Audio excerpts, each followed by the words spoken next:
Yeah, I think ultimately what it means to me is honoring him is just remembering all the sacrifices that he made for African American people and just for the human race. I think personally, just back on obviously the I Have a Dream speech and the sit-ins and all the other things that he's organized, and just reminds me of how powerful it is and the rights that we have to be Americans. I think it's honoring basically what he instilled in everyone and how we think of everyone as equals, and that people are judged based on what's inside and not what's outside.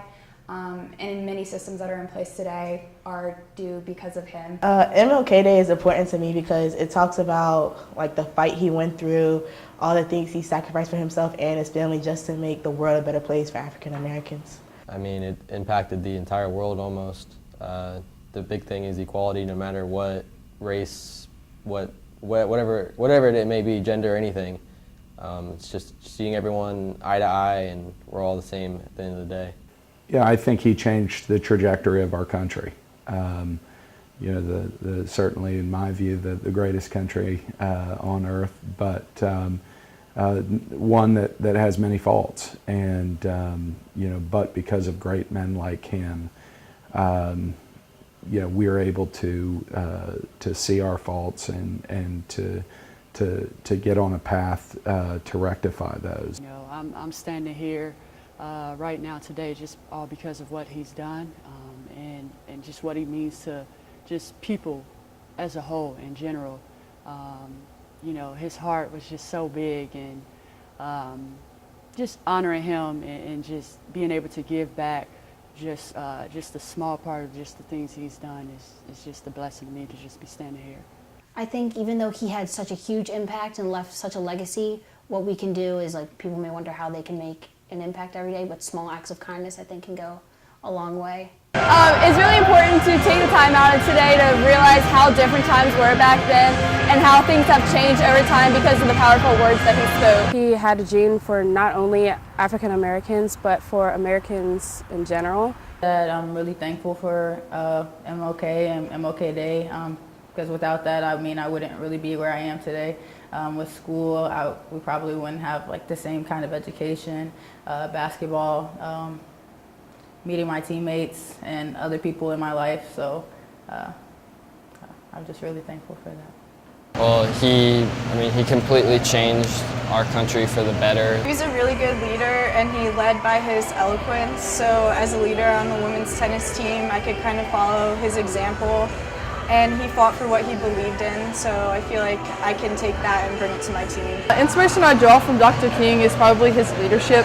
Being the captain of the women's team, leadership is an important, huge part of being the captain, and his way of guiding others and like involving everyone and fighting for what he believes in, just being a good example for others is something I definitely think has influenced me. I feel like it's allowed me to do what I'm doing today, going to school and colleges with different races, and being at a predominantly white school, I feel like it's made it easier for people to do things like this and play basketball at schools like this, and it just made it so much easier. What I learned most from Dr. Martin Luther King Jr. or from his I Have a Dream speech that we all learn about when we're younger is that it's okay to have a dream. It's okay to do things that aren't what everyone else does, because sometimes you need to fight for what's best for everyone else and not just what's best for a certain person. So he taught me to stand up for myself and to stand up for other people who might not be able to do so. Actually, Martin Luther King visited one of the churches over here down in Farmville, which kind of got me excited when I started learning about him last semester. I was in History 222, and all I can say is that even though I'm not American, I'm proud to be in a country where such a man has lived and influenced the people. I think it's important to just remember him on this day, to remember the sacrifice he made for everyone, the different races, and he fought for basically our freedom and rights for treatment, to make sure that everyone receives equal treatment. So just remembering his day, paying tribute to him, remembering his family and the sacrifice that he made for us. I probably wouldn't be able to be here at Longwood or at the University of Pittsburgh where I was before. It kind of just opened many doors for many people, for us to better ourselves. The differences he made were not only like incredible for race, but as well as gender. And so if he had not stepped up and made that big of a difference, then I may not have been able to get to where I am today. I think what Dr. King set in motion for all of us is to look individually at ourselves, at how we care for one another. You know, his messages of love, peaceful protest, speaking up when something not right is going on around you. Those live on in our everyday actions, and I think we can still continue to get a lot better at that. For me, Martin Luther King Jr. Day is about appreciating the sacrifices made by past generations and just taking the time to honor these sacrifices, whether it be through acts of service or just simply gratitude.